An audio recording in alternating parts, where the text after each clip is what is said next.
Well, as you guys can see, another G body followed me home. Now, I wasn't particularly looking for one, but I just happened to be on Marketplace and I was looking, and this one popped up, and it was at a reasonable price. Not quite as low as I'd like it to be, but contacted the owner. We went back and forth for a while.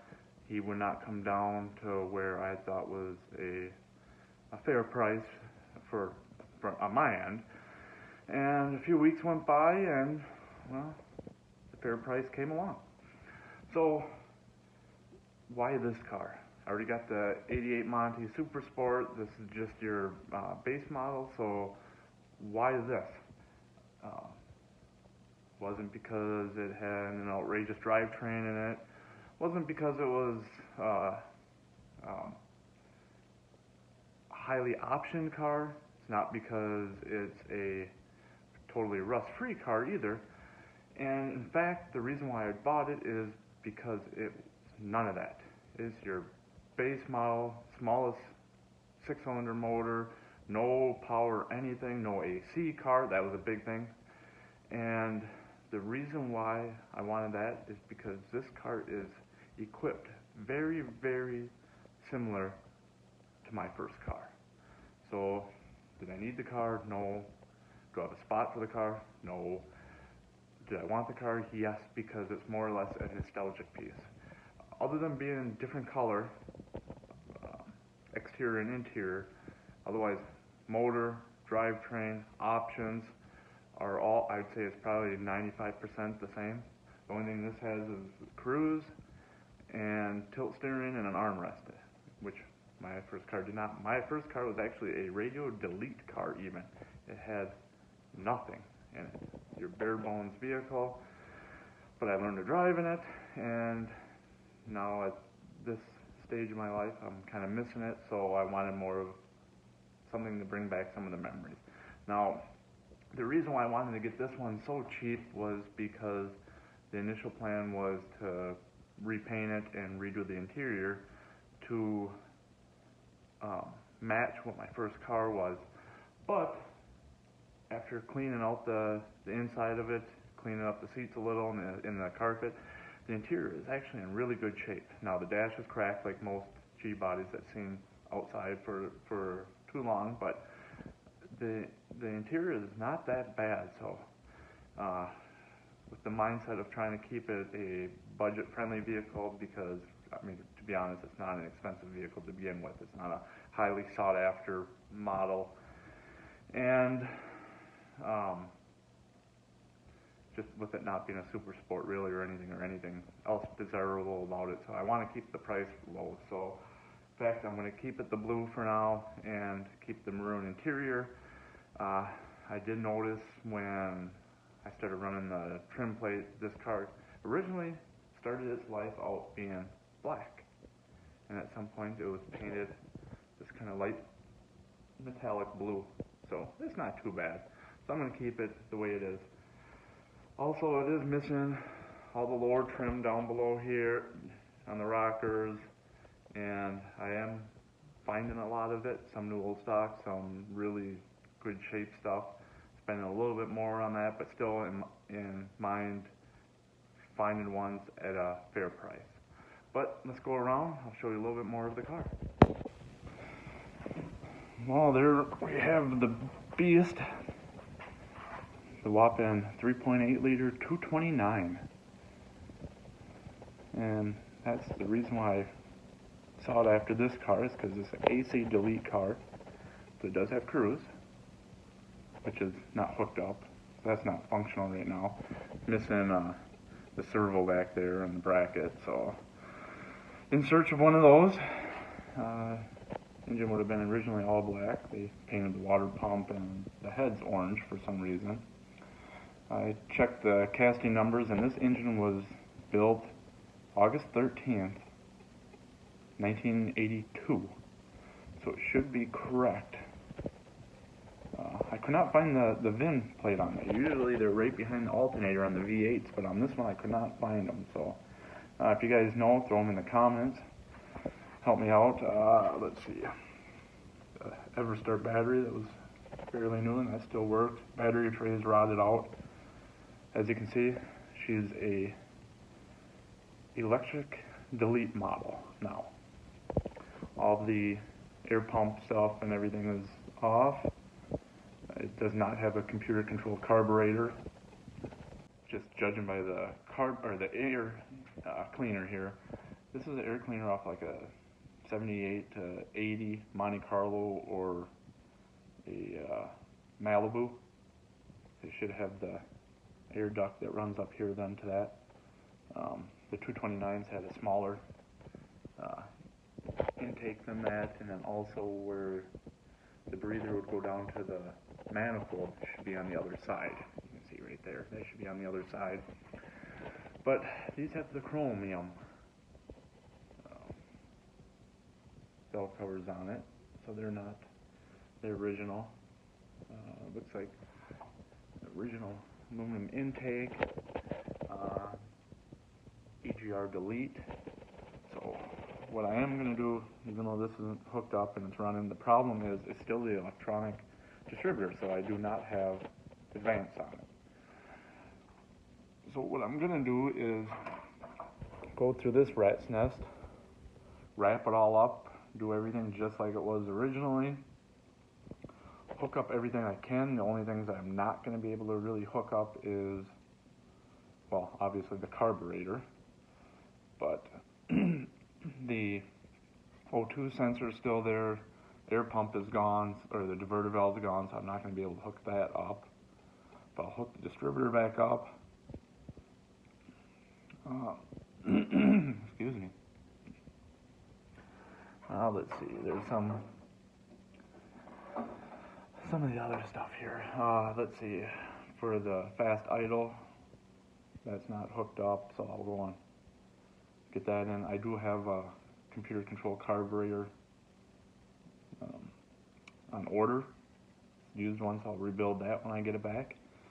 But actually fired it up for the first time. Well, tried to fire it up when I brought it off the trailer, but it was so cold that day it did not really want to run that great. Started it yesterday for the first time then, because it was 50 degrees out, and it popped off instantly. It was unbelievable. Actually, out of all my other cars, the better ones, the nice ones, and the ones that are tuned, this one started better. So I was kind of surprised, but a lot more coming up on this vehicle. Ordered all the chrome trim. Well, I got about 3/4 of it on order.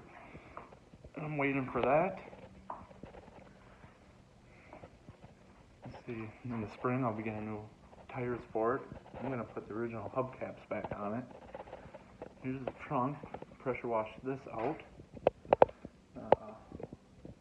The well for the spare tire was a little banged up. Looks like they did some busting out. And took a hammer to that, straightened that out. You can see right there. That's the only bit of rust in the trunk. Now, the lower quarters down there and the trunk extensions, they got some rot in them. So we'll go and get that fixed at some point. The lower quarters have been repaired, not, I wouldn't say exactly the way I would do it, but they're not bad. Not bad, good enough.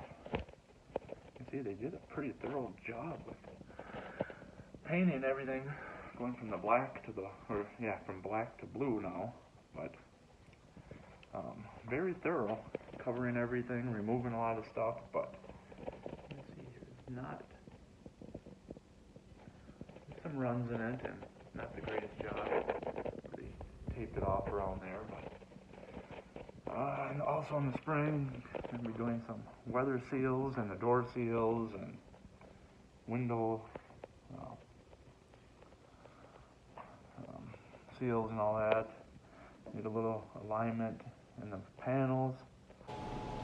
Okay, well here we have the interior. It is fairly dirty. You can see there where it's missing the headliner. They did put some insulation up, but that will be coming down. I'll put some better stuff up. Seats look pretty good. This back seat's not bad at all. Just dirty. Just needs to be cleaned out. A lot of the plastic trim just needs a lot of TLC. Same with the door panels. Just some conditioner on them. Radio, the heater controls everything. I have everything, but missing. It just needs to be put back into place. See, 69,000 plus miles. Missing a couple little trim pieces on the door, but for the most part, everything seems to be there. It just needs a lot of cleaning. I got the dash just soaking in that McGuire stuff, and it is bringing it around.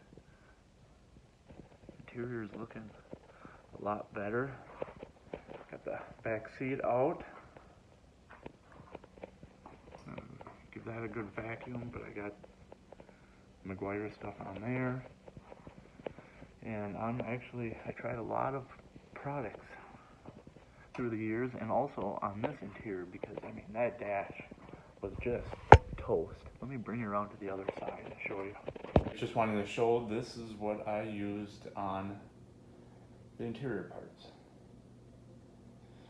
Not saying it's the best stuff out there, not saying it's the worst, but I'm saying that's what I have a lot of products, and that's one of them that I have, and what I've been using so far, that's what seemed to work the best.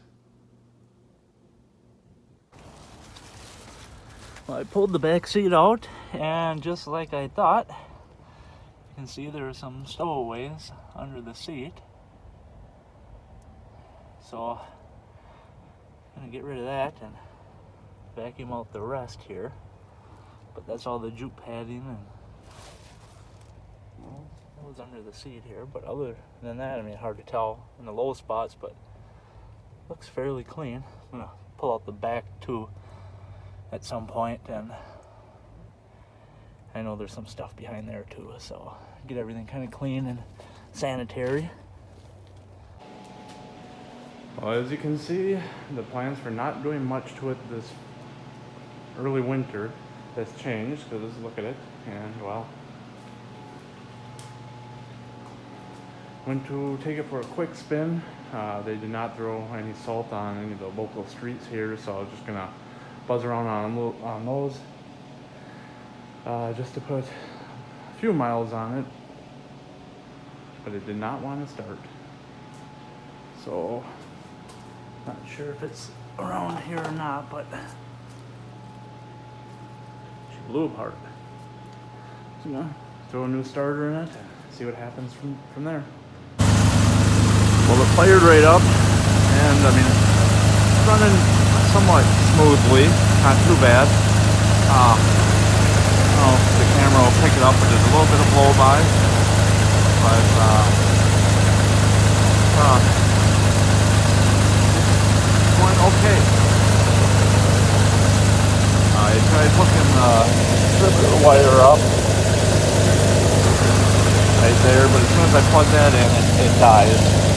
So I'm guessing that's because nothing else is plugged in. It's affecting it. So we'll get that figured out. But again, if we don't need this, we don't need it. I'm fine if it runs without it. Just like any motor. Free 81, so 1980 and older. GM. The starter is working good. Might need to be shimmed a little bit, but it should be okay. Get you around on this side. Yeah, I mean, well, the connectors are all different, but none of that's hooked up or anything either, so. Smell a little bit of antifreeze, where it's leaking down there at the bottom. Other than that, go around.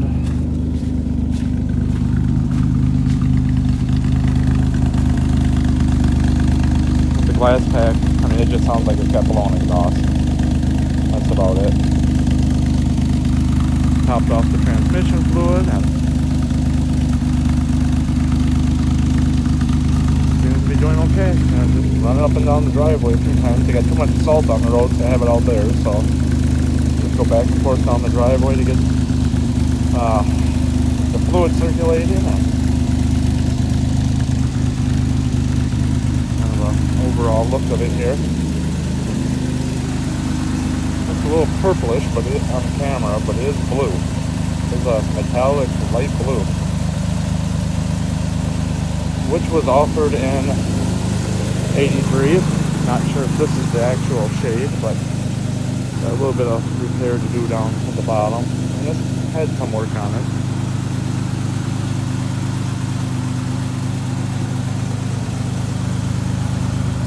A little bit brighter. See the interior.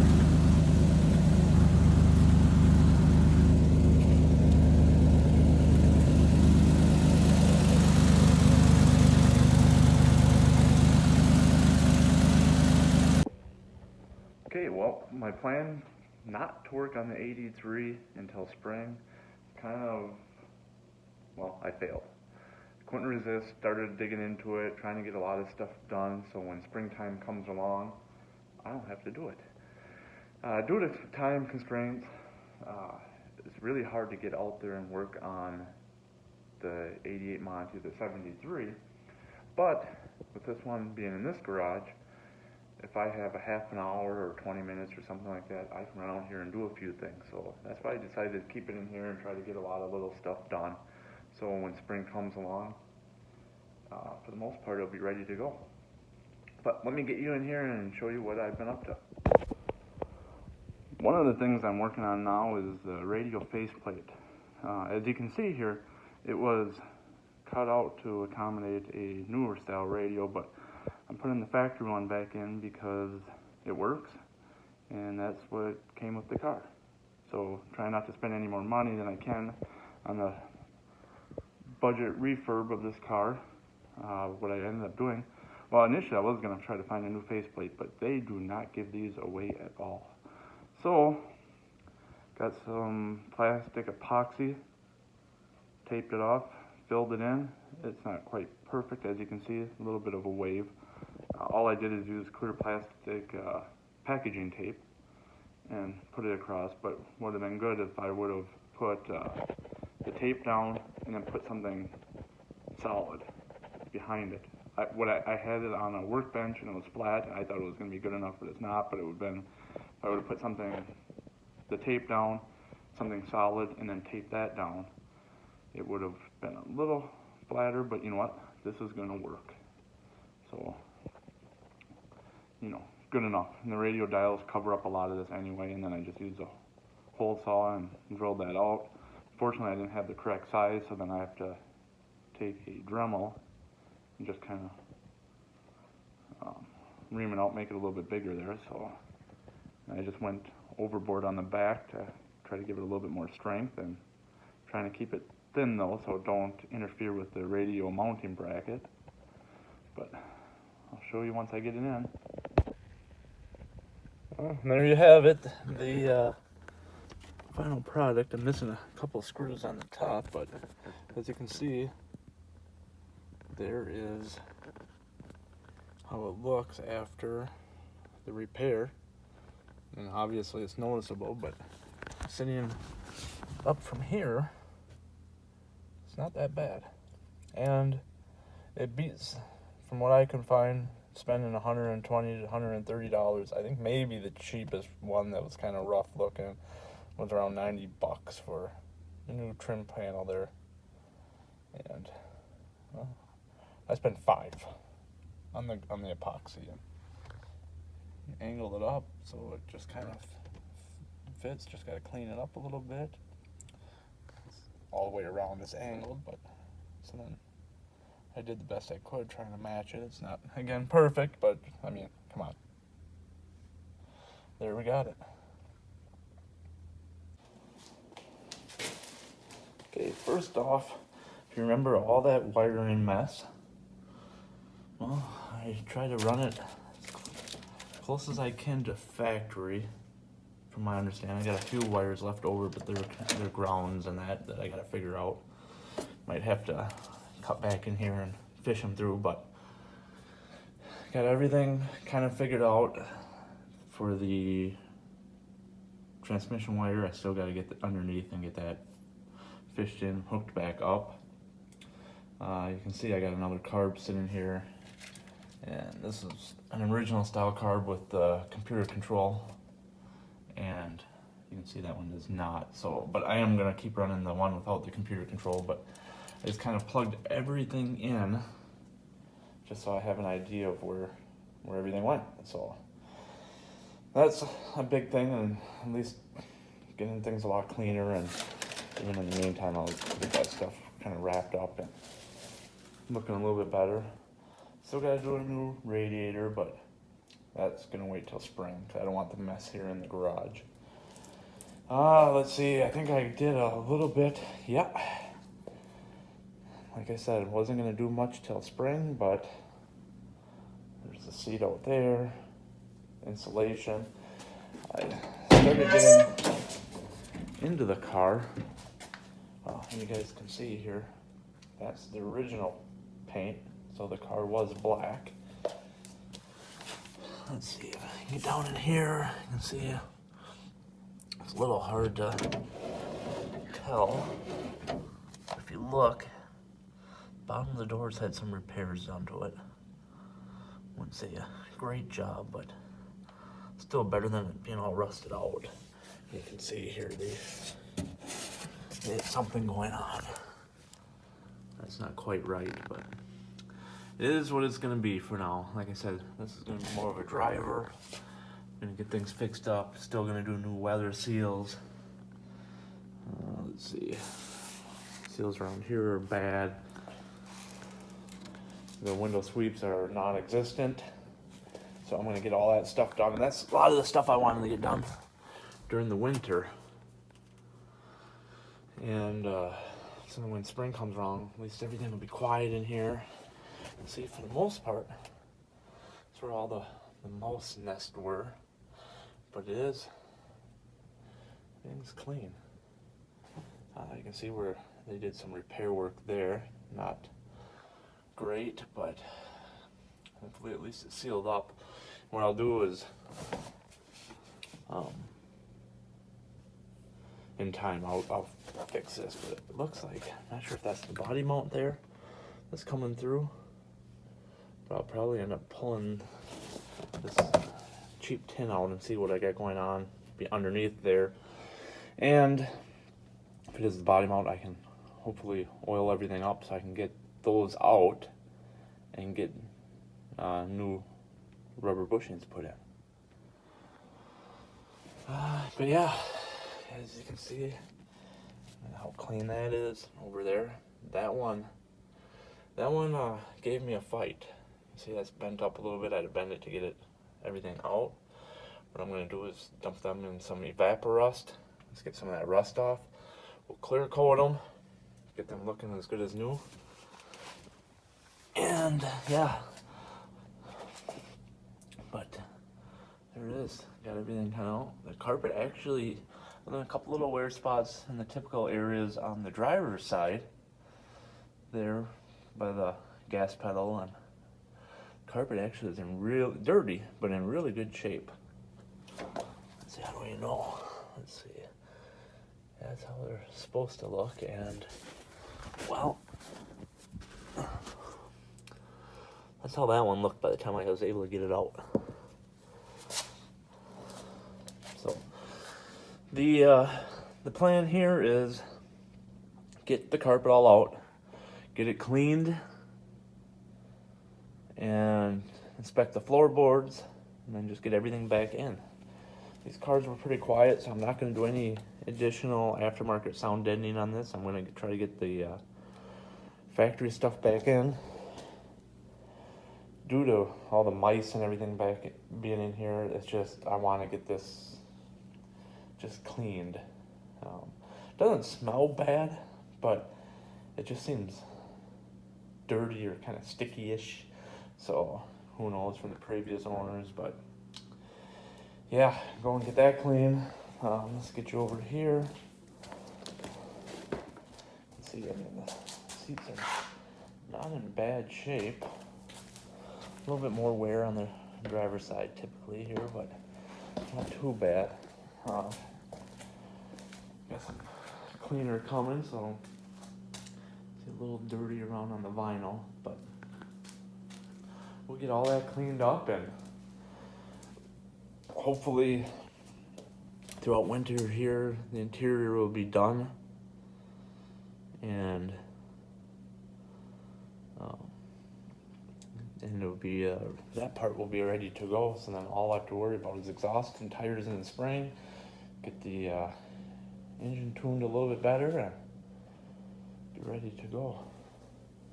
But yeah, it's coming along. I'm gonna get out here today and get these door sill plates off, which this side I already loosened up. You can see where they ran different types of screws in there where those are wrong. But we'll get those off, get this lower seatbelt mounting points off, get the inside cleaned out, and get this carpet out of here.